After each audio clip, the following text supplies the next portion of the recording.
You need to leave, sir. Sir, you need to leave the premises. I work here. I have worked here for 22 years. Sir, your access has been revoked pending the investigation. I need your badge and your key card. What investigation? Nobody has told me. Mr. Holloway, your badge, now. The man at the desk looked at the security officer. He looked at the two HR representatives standing behind the security officer, both of whom were looking at the floor, because the floor was easier than his face. He looked at the people in the open plan office beyond the glass partition, most of whom had found urgent reasons to study their screens. He had worked in that building for 22 years. He had started in the mailroom. He had been promoted 11 times. His name was on a plaque in the lobby as the Employee of the Year in 2009 and again in 2014. He knew the names of the security officers' children because he had asked about them consistently for 6 years. He took off his badge.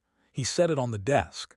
He stood up. He was 54 years old and he had been in this building for 22 years, and he walked out of it for the last time on a Tuesday morning in March with no coat, because he had not thought to bring a coat because no one had told him he would need one. What he did not know, standing on the sidewalk in the March cold, without his coat, without an explanation, without even the specific dignity of being told what he was accused of, was that 17 years ago, he had made a decision on a night that had not seemed important at the time. And that decision was, at this exact moment, sitting in a law office in downtown Atlanta reading a case file, and about to become the most important thing that had ever happened to him. Stay with this story. Subscribe, because what walks into the courtroom where the people who took his badge intend to end his career is not what they were expecting, and it is not something either of them will be able to undo. But to understand that moment, you have to go back, not to the office, not to the badge. You have to go back to a night in November, 17 years ago, when a man who had just come off a double shift saw something in a parking garage stairwell and made a decision in under 30 seconds that would take 17 years to fully arrive. The Callaway Group was a mid-sized financial services firm in Atlanta, Georgia, one of the ones that existed between the giant institutions and the boutique operations, substantial enough to have a presence, specific enough to have a culture, and old enough to have accumulated, over 31 years of operation, the specific institutional patterns that all organizations accumulate when nobody has looked at them critically in a while. The firm had 640 employees. Of those, 4 were black at the director level. Of those 4, one was Raymond Holloway, director of operations, who had been at the firm since he was 32 years old and had been promoted from the mailroom through 11 positions over 22 years through the specific combination of competence, reliability, and the particular patience of a man who understood that in certain rooms, the standard applied to him was not the same standard applied to everyone else, and who had decided, a long time ago, to meet that higher standard without complaining about it. He was not a man who complained. He was a man who worked. He had been told on a Tuesday morning in March that he was under investigation for misappropriation of company funds. He had been told this by a security officer and 2 HR representatives. He had not been told the amount, the specific allegation, the evidence, or the name of the person who had initiated the complaint. He had been given 20 seconds to remove his personal items from his desk and surrender his access credentials. He had taken 22 seconds. The extra 2 were for the photograph. The photograph was on the corner of his desk, where it had been for 17 years. It had been updated 3 times as the girl in it grew, first at 8, then at 14, then at 21. The current version was the one from her law school graduation. She was in a gown. She was looking at the camera with the specific, direct attention that had been hers since she was 7 years old, when he had first seen it in a parking garage stairwell. He put the photograph in his jacket pocket. He walked out. He stood on the sidewalk in the March cold, and he thought about 22 years and a plaque in the lobby, and the name of the security officer's children, and a financial allegation that he did not understand because he had not taken any money and had no mechanism by which he could have taken any money, and had spent 22 years building the kind of record that made the accusation feel, from the inside, like a language he did not speak. He took out his phone, he called his daughter, she picked up on the first ring. "Dad," she said, she already knew something was wrong, she had always been able to tell. "What happened?" he told her. She was quiet for 4 seconds, then she said, "Don't say anything to anyone, don't sign anything, don't go back in that building, I'll be there in 40 minutes. She was there in 32. Her name was Eva Claire Holloway, and she had been his daughter for 17 years, and before that she had been a 7-year-old in a parking garage stairwell in November. And before that she had been a series of situations that she did not discuss, and that Raymond did not ask about because she had made it clear, early and without drama, that what mattered was where she was now, not where she had been. He had found her by accident. Or not by accident, by the specific mechanism of a man who paid attention to his surroundings, because he had grown up in circumstances that required it, and who had been walking to his car after a double shift at 11:30 at night, and had heard something in the stairwell that was not the building settling and was not wind. It was a child, curled behind the stairs on the second level, 7 years old, slight, pale red hair that had not been washed in some time, wearing a jacket that was too thin for November in Atlanta and shoes that had a hole in the left sole. She looked at him when he found her. She did not run, she did not cry. She looked at him with the specific, assessing attention of a child who has learned, through experience, to read the intentions of adults very quickly and to act on what she reads. He crouched down. He said, "Are you okay?" She said, "No," he said. "Is there someone I should call?" She said, "No," he said. "Are you hungry?" She said. "Yes." He had a sandwich in his bag from the vending machine, which he had not eaten because the double shift had not left him time. He gave her the sandwich. She ate it in the careful, methodical way of someone who has learned not to eat too fast because fast eating when you're hungry can make you sick, and being sick when you have nowhere to go is its own kind of problem. He sat on the concrete beside her while she ate. When she was done, he said, "My name is Raymond. I'm going to call someone who can help you." She looked at him. She said, "Will they put me back?" He said, "Back where?" She said, "The place I was before." He did not know what the place was. He would find out over the following weeks, from the social worker and the case file, and the specific, fragmentary way that Eva offered information, not withheld exactly, but parceled out in the sequence she had decided was safe, which changed as she decided he was safe. The place was a group home. She had been in 3 in 2 different counties since she was 4.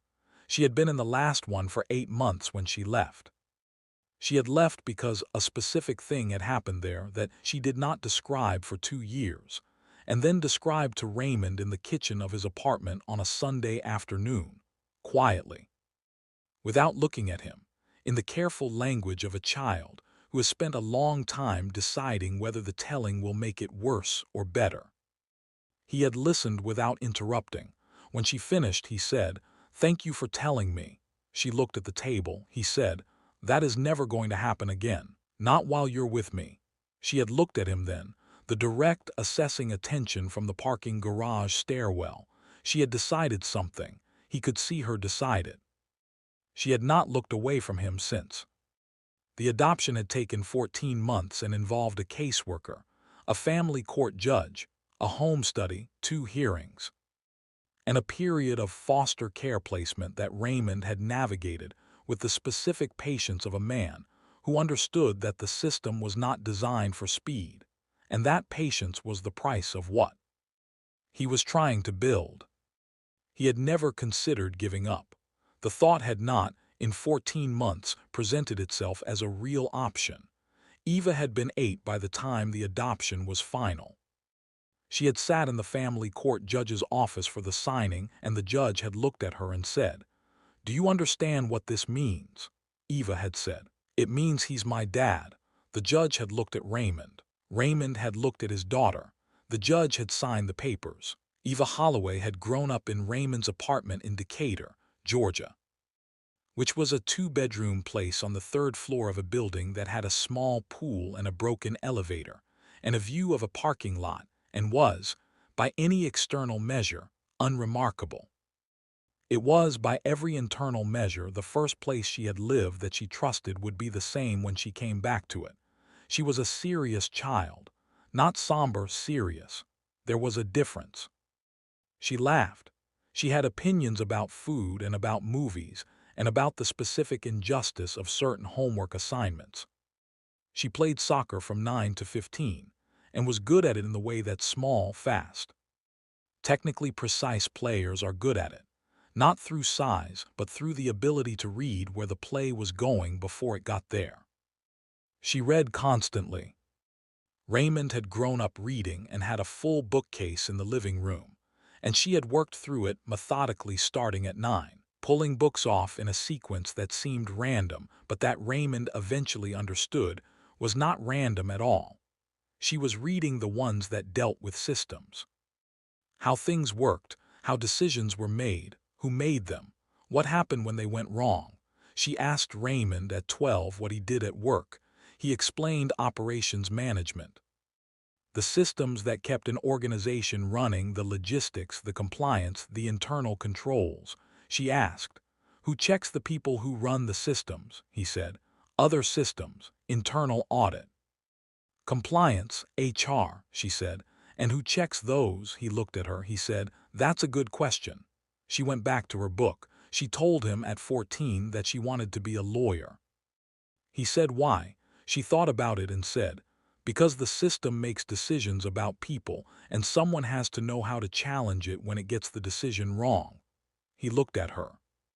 He thought about the parking garage stairwell, about the family court judge, about 14 months of patience and the specific, building knowledge that what he was building was real. He said, then be the best one in the room. She had applied that as a standard. She had graduated at the top of her law school class. She had joined a firm that specialized in employment law and whistleblower cases, the intersection of corporate systems, and the people those systems made decisions about. She had been there for 3 years. She was 24 years old. She was very good at it. She was very, very good at it. And that was the thing the Callaway Group never saw coming. Raymond Holloway had not misappropriated anything.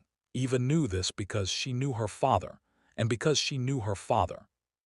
She knew that the first thing to do was find out what they thought he had taken, and then find out what had actually happened. She sat across from him at a coffee shop 2 blocks from the Callaway Group's offices, and she opened her laptop and she said, "Tell me everything.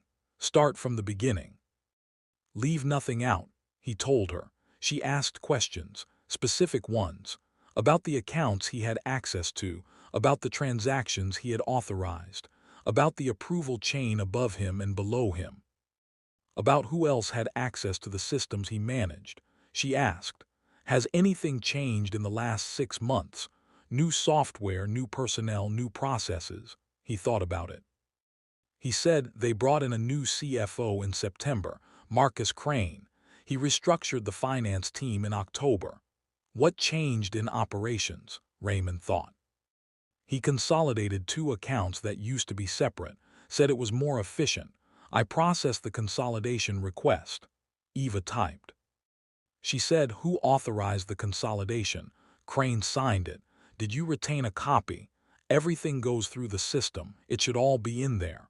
She looked at him. She said, the system they just revoked your access to. He was quiet. She said, okay, I need to file for document preservation immediately. If they're building something around you, they need your records to tell a story, and they need to make sure the records that don't fit that story aren't easy to find. She closed the laptop. She looked at her father. He was sitting across from her in a coffee shop 2 blocks from a building he had spent 22 years in, without his coat, with a photograph in his jacket pocket, with the specific controlled stillness of a man who is holding something very large and has decided that the coffee shop is not the place to put it down. She said, "Dad," he looked at her. "I've been doing this for 3 years," she said. "I know what this looks like. And I need you to trust me," he said. "I have always trusted you," she said. "Good, because I'm going to need you to be very patient for the next several weeks. Can you do that?" He thought about 14 months of patience, and a family court judge, and a small girl sitting in his apartment on the 3rd floor in Decatur, eating the first meal that had been cooked specifically for her in a very long time. He said, "Yes, 3 weeks." The document preservation request went out that afternoon, filed by Eva's firm, requiring the Callaway Group to preserve all electronic and paper records related to the operational accounts managed by Raymond Holloway for the preceding 4 years. The Callaway Group's legal team responded within 2 days. They confirmed the preservation and provided a list of documents they intended to produce in discovery. Eva read the list. She read it twice. She called her supervising partner, a woman named Carol Reeves who had been doing employment law for 26 years and who had the specific, compressed quality of someone who has seen every version of every kind of corporate behavior and is no longer surprised by any of it. "The consolidation authorization," Eva said. "It's not on the list." Carol said, "They didn't include it. It's not on the list." A pause. "Send me the list." Eva sent it. Carol called back in 20 minutes. "You're right," Carol said. "It's not there." "It should be there," Eva said. "It's directly relevant to the transaction they're claiming was fraudulent." "Unless," Carol said slowly, "it's relevant in a way that's not good for their theory of the case." Eva was quiet. Carol said, "File the motion to compel today." And Eva, "I know," Eva said, "be thorough." "I'm always thorough," Eva said. She filed the motion that afternoon, 11 days. The consolidation authorization arrived in the compelled production 9 days later. Eva read it at her desk at 11 at night, which was where she was most nights, in the specific, unhurried concentration of someone doing work that matters. The document was signed by Marcus Crane. It was also dated. The date was October 14th. The transactions that the Callaway Group was attributing to Raymond, the ones they were calling fraudulent, had occurred on October 9th and October 12th. 5 days before the authorization that Marcus Crane had told the firm he had already issued.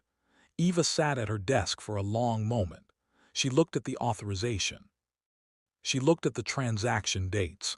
She looked at the authorization again. Then she picked up her phone and called Carol Reeves. It was 11:15 at night. Carol picked up on the second ring. Eva said, "The authorization is dated October 14th. The transactions are October 9th and 12th. A pause.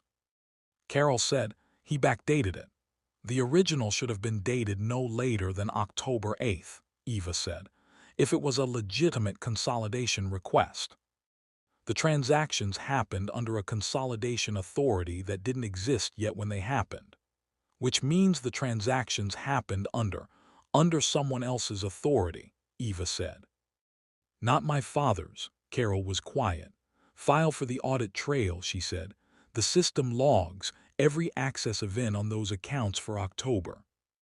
Who went in when, what they changed." Eva had already started the request. She said, "It'll take a week." "I know," Carol said. "Eva, yes, this is good work." Eva looked at the authorization on her screen, at the date, at her father's name in the transaction records, placed there by a system that had been accessed by someone, and that would show in its logs exactly who. "It's not done yet," she said. 6 days. The audit trail arrived on a Thursday. Eva read it on Thursday night. She read it on Friday morning. She sent it to Carol on Friday afternoon with a 16-page memo that Carol read in full and then sat with for 20 minutes before calling Eva back. "The system was accessed on October 9th and October 12th, Carol said, by a user credential registered to Raymond Holloway from an IP address," Eva said, "in the building's executive suite. which is not where Raymond's office is. His office is on the 4th floor, Eva said. The executive suite is on the 8th. His credential was used from the 8th floor. While he was on the 4th floor, Eva said, I have his badge swipe records for both days. He entered through the 4th floor security door at 8:14 on October 9th and did not badge out until 6:47. The executive suite access requires a separate badge entry. His credential has no executive suite entry on either date. Carol was quiet. Someone used his credentials from the executive suite, Carol said. Someone who had access to his credentials and to the executive suite, Eva said. Which narrows the field considerably. Crane. The motion to compel his credentials and access records is already drafted, Eva said. I was waiting to confirm the badge data before filing. She filed it that afternoon. If you need to see what happened next, subscribe. Because what the compelled production of Marcus Crane's access records showed, when it arrived 10 days later, is not something the Callaway Group's legal team had prepared for. And it is not something that Marcus Crane, sitting in his corner office on the 8th floor, had believed anyone would find. The hearing was on a Wednesday morning. The Callaway Group had moved to dismiss Raymond Holloway's wrongful termination claim on the basis that the investigation had established cause. Eva had opposed the motion. Judge Harold Sims of the Fulton County Superior Court had scheduled oral argument. Raymond was in the courtroom. He had the photograph in his jacket pocket, the graduation one, Eva in her gown, because he had carried it every day since they took his badge, and he was not going to stop carrying it today. Eva was at the plaintiff's table. She had been at the plaintiff's table for 17 years in the sense that mattered. The 17 years of knowing that her father believed she would be the best one in the room, and that being the best one in the room was not a performance, but a standard you met through the quality of the work. She had met it. The Callaway Group's lead attorney, a man named Stuart Voss, who had been doing corporate defense for 20 years, and who had the specific confidence of someone who had not lost a significant motion. In 4 years, presented the company's position. The investigation had found irregularities. The credentials had been used. The transactions had occurred under Raymond Holloway's authorization code. The company had acted responsibly and in good faith. Eva stood. She began with the dates. She put the consolidation authorization on the screen. She put the transaction dates beside it. She walked through the timeline in 4 minutes, in the same plainness she brought to everything, not dramatizing, not editorializing, just arranging what was true in the sequence that made the truth visible. She moved to the badge records. She put the 4th floor entries on the screen. She put the executive suite access logs beside them. She showed the IP addresses. She moved to Marcus Crane's access records, which had arrived in the compelled production and which showed 2 entries to the system, on October 9th and October 12th, from the executive suite, using a credential that the system logged as Raymond Holloway's, but that had been accessed through a terminal registered to Marcus Crane's executive workstation. She said this plainly. She said it the way she said everything, without heat, without accusation in tone, simply in the direct language of something that is documented and is being presented because it is documented. She said, the company's position is that Raymond Holloway used his credentials to execute unauthorized transactions.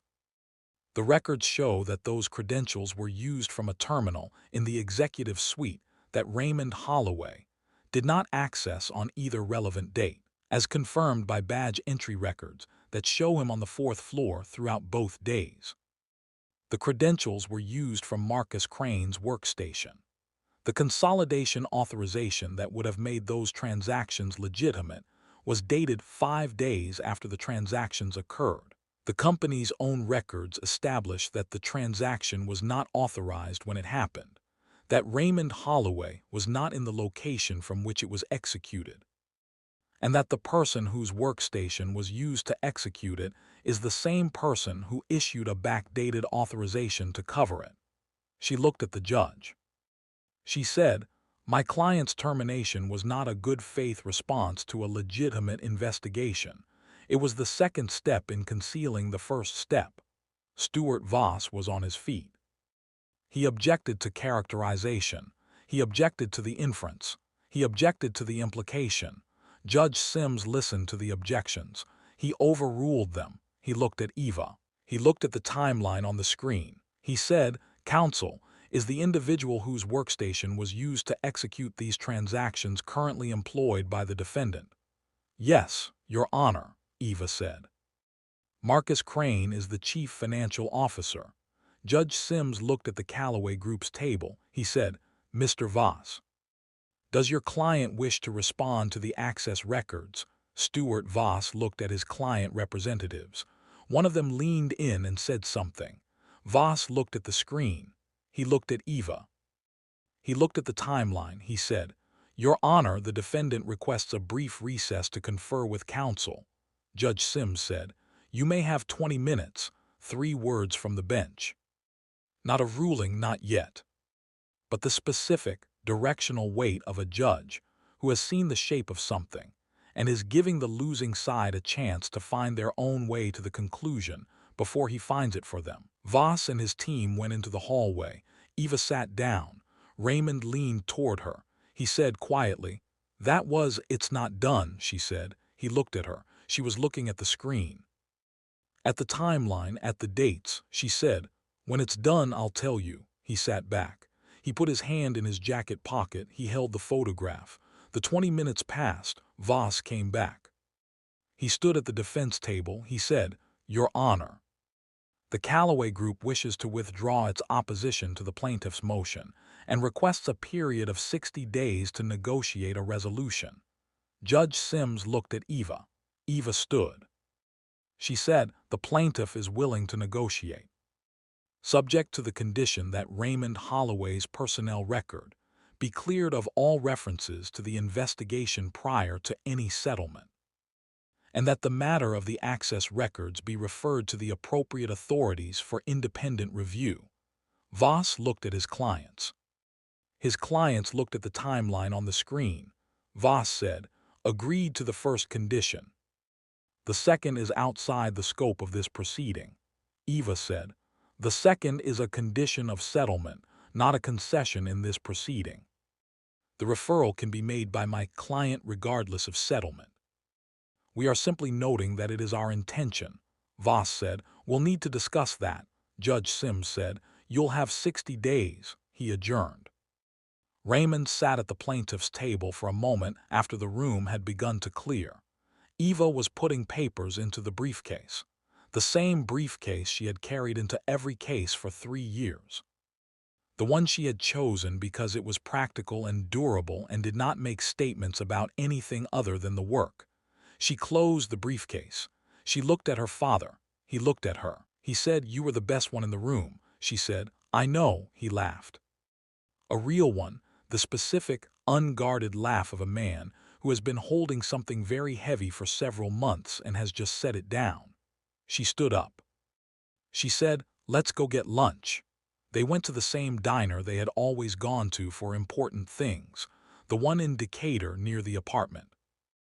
The one with the vinyl booths and the laminated menus and the coffee that was too strong and the pie that was exactly right. They sat in the booth by the window. Eva ordered the pie. Raymond ordered the soup. He looked at his daughter across the table. He thought about a parking garage stairwell in November, a 7-year-old with a hole in her shoe, a sandwich from a vending machine, the question she had asked, "Will they put me back?" He had not known that night what he was deciding. He had known that a child was cold and hungry and alone, and that was enough, and he had made the decision in under 30 seconds, and it had taken 17 years to fully arrive. Here it was. He looked at her. She was reading the menu, even though she always ordered the pie, because she always read the menu anyway, the way she did everything, completely, without assuming she already knew what was there. He said, "Eva." She looked up. He said, "Thank you." She looked at him for a moment. She said, "You're my dad." She went back to the menu. He picked up his coffee. The afternoon was outside the window, open, belonging to both of them. Marcus Crane resigned from the Callaway Group 4 weeks into the 60-day negotiation period. His resignation was described in the company's internal communication as a personal decision made in light of new professional opportunities. The access records were referred to the Georgia Secretary of State's Securities Division and to the firm's external auditors. The review was ongoing. Raymond Holloway's personnel record was cleared. The investigation was removed. The record showed 22 years of employment, 11 promotions, 2 Employee of the Year designations, and a clean exit on mutually agreed terms. He was 54 years old. He had worked in financial operations for 22 years. He received 3 calls about open positions in the week after the settlement was filed. From people in his professional network who had followed the case through the public court documents and who understood, without needing it explained, what the cleared record meant and what the timeline of the case meant about the man at the center of it. He took the 3rd call. He started the new position in June. Eva attended the job's first company event with him. A summer event, outdoors, the kind of casual thing that new employees attend to meet their colleagues. She stood next to her father at the edge of the lawn and watched him move through the room with the ease of a man who has been good at his work for 22 years and knows it. A colleague came over and introduced herself and asked how long Raymond and Eva had known each other. Raymond said, 17 years. The colleague said, family. Raymond looked at his daughter. Eva looked at him. They both said at the same time, yes. There is a kind of decision that doesn't feel like a decision when you make it. It feels like the only available response to what is in front of you. A child is cold.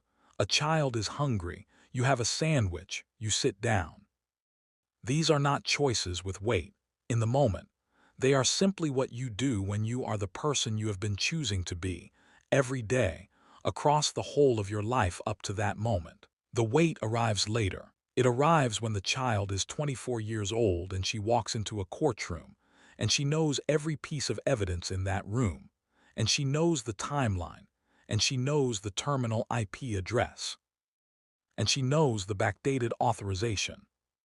And she stands at the plaintiff's table, and she arranges what is true in the order that makes the truth visible.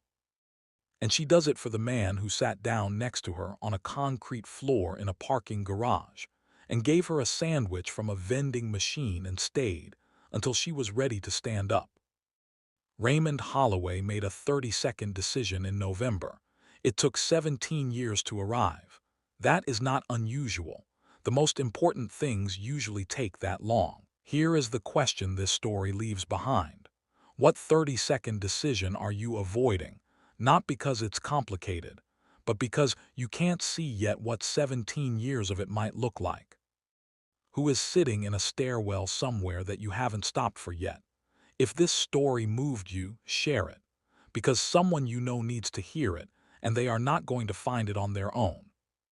Subscribe, stay close. The next one is coming, and it starts the same way, with someone making a small decision in a dark stairwell that doesn't feel significant yet, and ending the same way. With the weight of it finally arriving, drop a comment. Who made a 30-second decision for you that changed everything? Let them be seen, even here, even now, because everybody deserves to be seen.